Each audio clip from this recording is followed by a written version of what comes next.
Halo guys, ini saya masih di atas kapal guys, belum sampai di tempat tujuan saya. Saya mencium ada aroma-aroma yang bagaimana begitu, sehingga saya keluar dan lihat-lihat. Oh, di sini ada pisang, ada lagi ini di dos-dos ini. Saya tidak tahu apa isinya, tapi dari baunya sepertinya ini durian guys. Kita jalan terus ke depan untuk memastikan apakah betul ini durian. Nah, ini di dalam keranjang yang jelas kelihatannya. Itu ada, ternyata memang durian, guys. Ke depan lagi, oh, memang durian banyak di atas kapal ini, guys. Ini sepertinya para pedagang yang membawa dagangan mereka untuk dijual.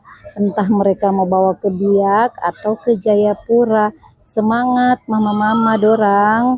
Saya tiba di tempat tujuan dan jualannya laris manis. Oke guys, sampai jumpa.